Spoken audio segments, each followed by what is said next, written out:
Simeon throwing again. They set up the screen to Booker. And he'll get it down to the 47 here. Back now in the East Bay. And we've got a dandy here. A one-point game as we begin the fourth.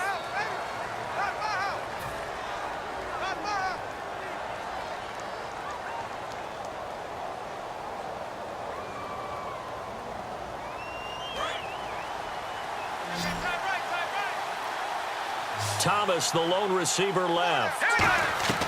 On first down, it's Simeon. Finding time. And he'll be hit as he releases it, and that'll fall incomplete. Well, that plays a statistic that's going to go on the defensive team stat sheet. Won't necessarily reflect in ours, right, the overall game sheet. But you and I know that they keep count on pressures, hits on quarterbacks, all those things, hoping to increase that throughout the game. And here we are in the fourth quarter, and they got a big one. And such a close game, a very big one. And the 8th play on this drive coming up.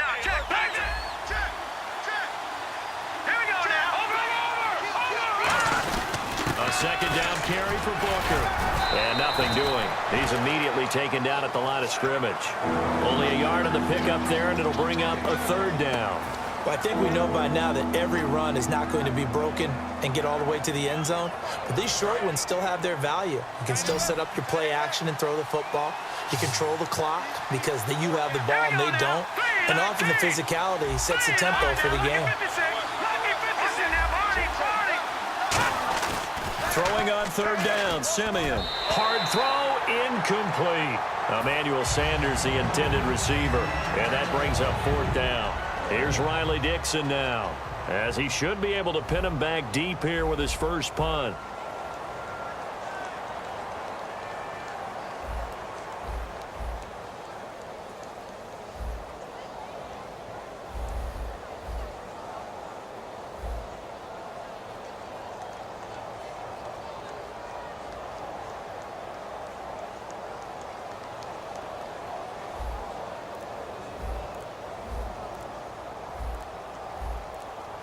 The play clock's running down. And look at this. It's a fake.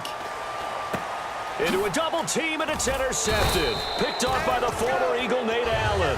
And they are going to set up shop at the 32-yard line. And now Oakland ready to take the field. They got the lead. Last time had to punt it, though. What's the key to this drive? I think it's leverage. The big guys up front. You know the motivational speech on the sideline is, guys, give us an opportunity. Protect the passer, create space for our runners, and let's go ahead and get these guys. And look at this. They get the turnover they needed. It's intercepted. Picked off by Aqib Talib. And he's able to get it back to the 33-yard line. And coming out now, the Broncos. Looked like they had something going last drive. Then the interception happened. Will they recover? The memory they need to keep with them is that they did have something going. They were moving the ball on offense, had a nice sequence going. Don't worry about the other part. You can't get that back. Let's go back to what you were doing well before. I thought you were going to say they need to have no memory, but remember the good part, forget the bad. I like that even better. On second down, here's Simeon. And he hits his man on the out route, Demaryius Thomas. Give him 11 yards that time and a new set of downs. And with that last play, he's now up over that 300-yard mark. And in today's NFL, it almost feels routine. And I hate that when you're talking about a 300-yard passing game. To me, 300 yards still signifies excellence, and he's achieved that in this performance. And that one was knocked away, and I think the defenders are going to be a little upset with themselves. They made the play on the football, but that one felt like a forced pass by the quarterback. Thought he had someone open. He really wasn't. Maybe an example of having too much confidence in his receiver that no matter what, I'm going to throw it to him. And that was a play made by the defense, and it could have been a bigger one. And they're definitely showing blitz here. A dime look defensively for the Raiders on third down. Yeah, you're right. 2 extra DBs out there. Throwing for his running back, and he's got him complete. A gain of 4 on the play, and it'll be fourth down. So much about this game is just understanding situations and then having to execute, isn't it? Guard the first down sticks. Don't let them get there. And they rallied and made the tackle. And McManus able to put it through. And with that, they will move ahead by 2 here in the fourth. So the drive here ends with a field goal, and that does give them the lead, but this one is still a long ways from over. And you love to be able to look up at the scoreboard and see that you're out in front, but then you take one look across the field and see that offense is raring to come back out, and you think, I don't know that field goals are going to be enough to get us home. And now Oakland ready to take the field. Well, conventional football 101, tells us if you don't get it back to the 20-yard line on a kickoff return, that's a disappointment. But some of these teams, special teams coaches, with approval by the head coach, they give them full authority to go ahead and bring it out and try to be aggressive, almost what we call the green light, red light theory. Green light means go, red light means stop. Looks like he had green on that play. Throwing now is Carr. That is incomplete.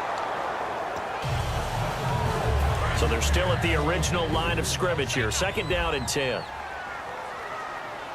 And on the outside, they're playing press coverage. Carr will try it again on 2nd down.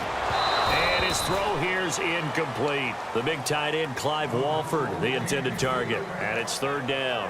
And he still doesn't have a catch. We're into the second half. I think it's a little bit of a surprise to me, but that was one he should have caught. Absolutely. That was his best opportunity right there. He dropped it. So a 2nd down incompletion now brings up 3rd down.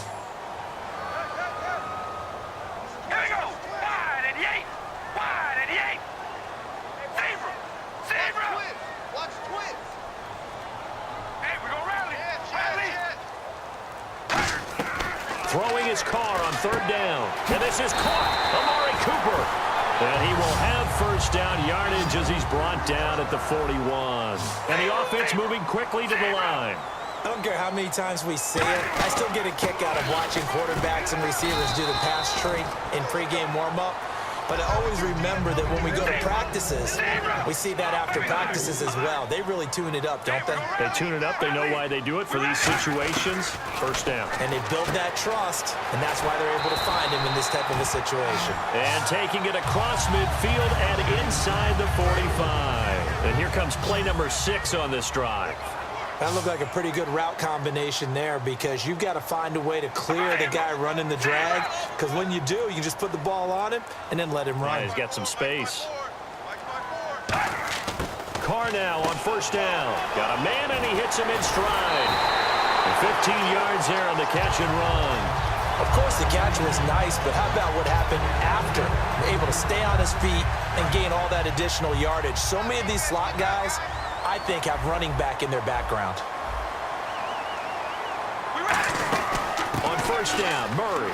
And he's got room. Time for a break. And he'll be taken down just shy of the red zone at the 21. We're back to see what happens after this.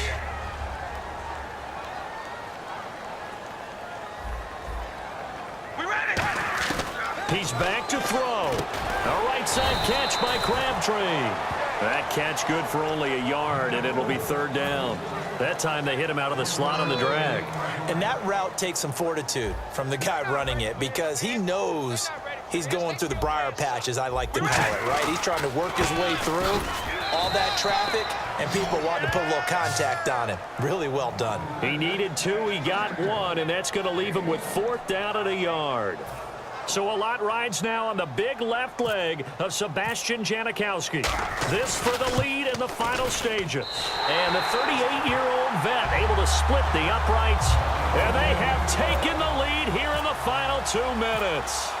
Now then, it's a big kick right there to give him the lead in the 4th. But, Charles, there is still time left for a final drive. Brandon, you know they would have liked to take the clock down just a little bit further, at least under a minute or so. But this was not over yet, especially since they just need a field goal. And Denver getting set to take the field. They're only in need of a field goal, a decent amount of time on the clock. So tell me if I'm wrong. You don't have to be too panicked here. No, not at all. I agree with you. And this is where your preparation and your confidence comes into play.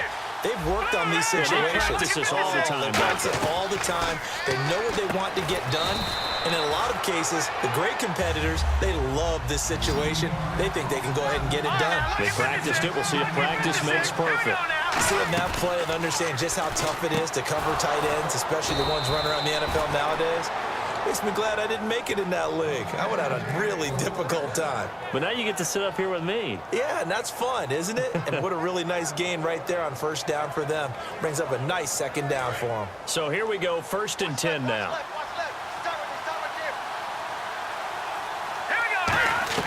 They'll look to throw. Deep drop. Completes it to Norwood. And he'll get it out to midfield. Looks like, yeah, they'll spot it right at midfield at the 50. Cool under pressure right there, escaping the pocket and finding what I think was not his primary target. And some of these guys are just so comfortable getting outside of the pocket that they'll do it on purpose. Doesn't even need to be. Now whistles, and the Raiders are going to signal for a timeout. It's just their first. They've got 2 more to use here in the final stages.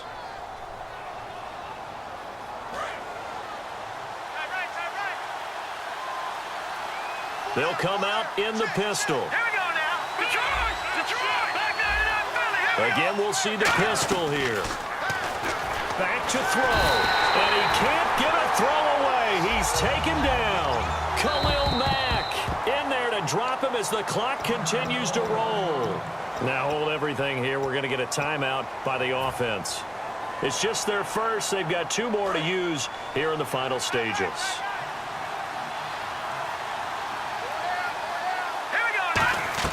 He'll look to throw. Norwood's got it, complete. Now the Raiders are going to use another timeout here. That'll leave them with just 1 remaining in this 4th quarter of play. They like going to him in the slot. He catches another one. I think this comes under the heading of, until they stop him, why not go back to it? He has something going really well. Great working relationship with the guy throwing the ball, and they keep making the connection. Well, partner, I think the defensive fellas got the memo, and they decided to cover him on that play. Yeah, he's already up over 100 yards in this game. They tried a deep shot, couldn't get it. Yeah, when you've had that much success, finally someone said, let's try and put a stop to it and put people on him. Oh, they get to the football. It's blocked. One universal in football, when it's a kicking situation, all right, you're kicking a field goal, an extra point, you're punting, you never want to hear a second thud. That means the block has occurred. Imagine being the guys on the bench right now, the defensive unit. They thought they were going to get a cushion when they went back out on the field. That's no longer there. They had the chance to take a second-half lead, but the special teams unit, they said, not on our watch.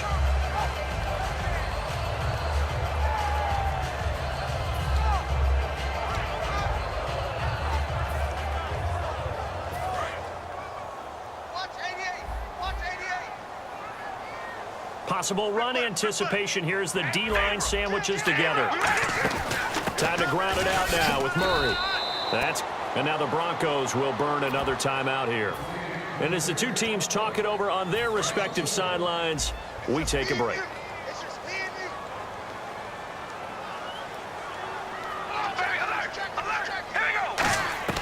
Carr going to throw here.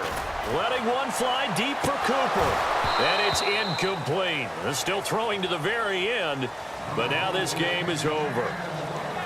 And Charles, I think when the schedule comes out, all teams, no matter where they're predicted to finish, talk about protecting your home turf. They were able to do that here in this one. Similar to a tennis match, right? Not letting them break your serve. That way you hold on to it. They got it done, and they feel very good about that victory.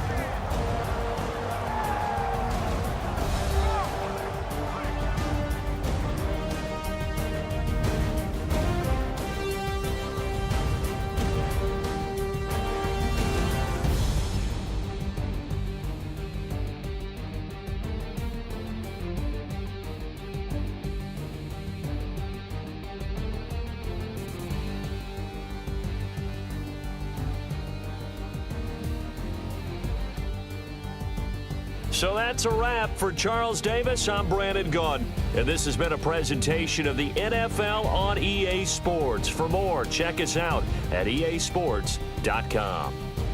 The Black Hole celebrates. The Raiders are winners here as we say so long from Oakland.